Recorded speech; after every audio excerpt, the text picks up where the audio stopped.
Hey guys, welcome back to my channel. This is watch. So இன்றைக்கி இந்த வீடியோவில் நம்ம எதை பற்றி பார்க்க போகிறோன்னா, சும்மா என்னோடய ஃப்ளாட்டில் இருக்கிற, அதாவது பெங்களூர் ஃப்ளாட்டில் இருக்கிற ஒரு சின்ன ஃபார்மிங் அப்டேட்டை பற்றி தான் பார்க்க போகிறோம். ஸோ பெங்களூரில் நான் வளர்க்குற செடிங்க இது தான். ஸோ இது வந்து கொத்தவரங்காய் செடி, அப்புறம் இது வந்து தக்காளி செடி. இது வந்து கொடி. ஆக்சுவலாக இந்த இது வந்து நம்ம ஊரில் விளையிற மாதிரி செடியாக வளராது. இது வந்து கொடி தக்காளி பழம். இதுங்க வந்து ரோஸ் செடி. எனக்கு எப்போவுமே கொஞ்சம் பிடிக்கும், அதனால் வளர்க்குற அந்த ரோஸ் செடி. இது சும்மா வாங்கி வச்சது. ஆனால் இது பூத்துதுன்னா அவ்வளோ ப்ளசண்ட்டாக இருக்கும், அவ்வளோ ஸ்மெல் அதிகமாக இருக்கும். இது பெங்களூர் ரோஸ்னாலே தனி இது தான். நான் எங்கள் ஊரில் எத்தனையோ தடவை வச்சு பார்த்துட்டேன், ஆனால் இந்த அளவுக்கு இது வச்சு இது 1 மாதம் இருக்கும். ஆக்சுவலாக இந்த தக்காளி பழம் 1 மாதம் இருக்கும். ஆனால் இந்த 1 மாதமும் இப்படியே இருக்குது. 1 மாதத்துக்கு மேலே இருந்தாலும் இருக்குமே தவிர கம்மியாக இருக்காது. ஆனால் இது பழுத்தது இன்னும் அப்படியே இருக்குது.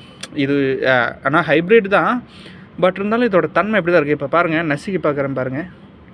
நசுங்கவே நசுங்காது. இந்த கிளைமேட்டுக்கு இப்படி தான் தக்காளி பழம் கூட விளையுது. ஸோ இதுங்களுக்கெல்லாம் தண்ணி விட்டு ரொம்ப நாள் ஆச்சு. அதனால தான் தண்ணி கொண்டாந்து எல்லாத்துக்கும் தண்ணி ஊற்றலான்னு வந்திருக்கேன். இது எல்லாத்தையும் ஃபஸ்ட்டு தண்ணி ஊற்றுவோம்.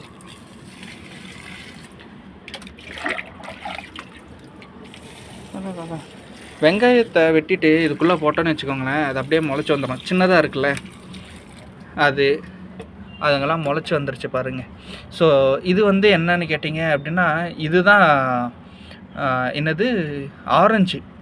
ஸோ ஆரஞ்சு தின்னுட்டு போட்டோன்னு வச்சுக்கோங்களேன், இது ஆரஞ்சு செடி. இது வீட்டில் வளர்க்கலாமா என்னன்னு தெரில, ஆனால் இங்கே வளர்த்தவும் முடியாதுன்னு வச்சுக்கோங்களேன். அதனால் பிடிங்கி தான் எறியணும்.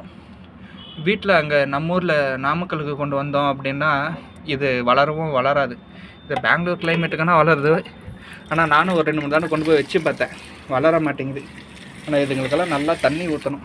தண்ணி ஊற்றினா இந்த ஸ்டாண்ட் வழியாக இருக்கிறது இங்கே கீழே வந்துடும். பட் இருந்தாலும் நம்ம தண்ணி ஊற்றி தான் ஆகணும். நல்லா ஊற்றுவோம். இதை பார்த்தீங்களா, இந்த பூடு வந்து நம்ம ஊர் அந்த கால்வாயில் இருக்கும். தண்ணி பாயிறப்போ இதுவும் இருக்கும். இல்லைன்னா தீவன புல்லில் ஒரு தடவை மருந்தடிச்சு விட்டோம்னா எல்லா புல்லும் களை புல்லும் செத்துரும். ஆனால் இந்த புல்லு மட்டும் வளரும். இது என்னமோ ஒரு செடி, எனக்கு மறந்துடுச்சு. இதுவும் ஒரு ரோஸ் செடி தான். இது வந்து ஆக்சுவலாக இதோ இந்த செடியிலேருந்து கட் பண்ணி இதை எடுத்து அப்படியே நட்டு வச்சிட்டேன். இதை கொஞ்சம் வளருது அப்படின்னு சொல்லி கட் பண்ணி விட்டுட்டேன். இது வந்து பாருங்கள், இந்த பெரிஸ் தெரியுதா? இந்த பெரிஸ் இதுங்களை சாப்பிடல. இது மிளவா தக்காளி கீரை பெரிஸ். இது நல்லாயிருக்கும். இது எனக்கு ரொம்ப சாப்பிட பிடிக்கும். இது வந்து யாருக்காவது வாயில் புண்ணு இருக்குது அப்படின்னா வச்சுக்கோங்களேன், அவங்க சாப்பிட்டாங்கன்னா இது சீக்கிரமாக சரியாகும். இந்த கீரையை நல்லா பழுத்துருக்கு, சூப்பராக இருக்குது பழம். ஸோ தண்ணி விடுவோம். இது வந்து மாதுளம்பழம் செடி. இருக்கிற இடம் கம்மி தான். அதாவது இது உங்களுக்கு காட்டினா தெரியாது. ஆப்போசிட்டில் இருக்கிற ஃப்ளாட்லேயும் அவனுங்களுக்கு அவுட் சைடு வந்து அந்த பக்கம் தான், இந்த பக்கம் இல்லை. ஸோ இது வந்து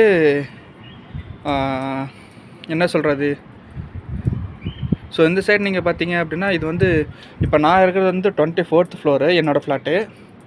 இது வந்து 17th ஃப்ளோரில் வந்து 2 ஃப்ளாட்ஸ்க்கும் நடுவில் இந்த மாதிரி இருக்கும். ஒரு 17th ஃப்ளோர் வரைக்கும் இது ரெண்டையும் கனெக்ட் பண்ணும், இன்டர்மீடியேட் மாதிரி.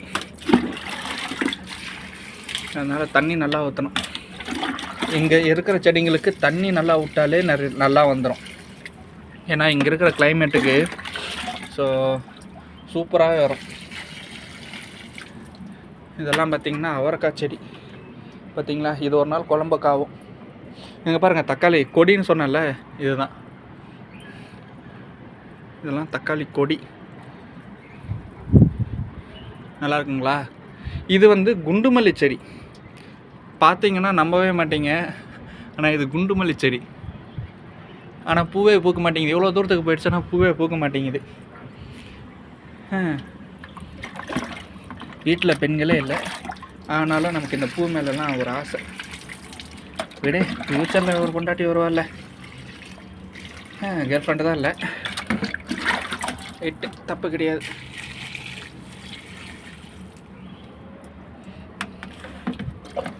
ரைட்டு கைஸ், இதுங்களுக்கு தண்ணியெல்லாம் விட்டாச்சு. அடுத்தபடியாக நம்ம போய் வேறு வேலையை பார்ப்போம். அடுத்தது லாகின் பண்ணி உட்காரணும். பார்ப்போம் என்ன பண்ணுவோன்னு. அடுத்தது அப்கமிங் வீடியோஸ்லாம் என்னோடய ஆஃபீஸ் பக்கத்தில் இருக்கிற வீடியோஸ் தான் அதிகமாக வரும்னு நினைக்கிறேன். இனிமேல் விலாகிங்கெல்லாம் மோட்டோ விலாகிங் தான் பண்ணலான் இருக்கேன். அடுத்தது அப்கமிங் விலாக்ஸ் எல்லாம் மோஸ்ட்லி மோட்டோ விலாகிங்ஸாக தான் இருக்கும். என்னோடய ஆஃபீஸ் வந்து இருக்கிறது இந்திரா நகரில். பார்ப்போம், ரியாக்ஷன் வீடியோஸ் தான் வரும்னு நினைக்கிறேன். ஸோ தேங்க்ஸ் ஃபார் வாட்சிங் திஸ் வீடியோ. இதுதான் என்னோடய ஃப்ளாட்டு, பெங்களூர் ஃப்ளாட்டு. உள்ளே கொஞ்சம் அசிங்கமாக கிடைக்க அப்படின்றதுக்காக நான் உள்ளே எதுவும் காட்டல. பார்ப்போம், இதுங்களெல்லாம் ரெடி பண்ணிவிட்டு சமைக்கிற வேலையை பார்ப்போம். எனக்கு கொஞ்சம் பசிக்குது. ஓகே, தேங்க்ஸ் ஃபார் வாட்சிங் this video guys. Have a nice day. டாட்டா, பை பை, see you.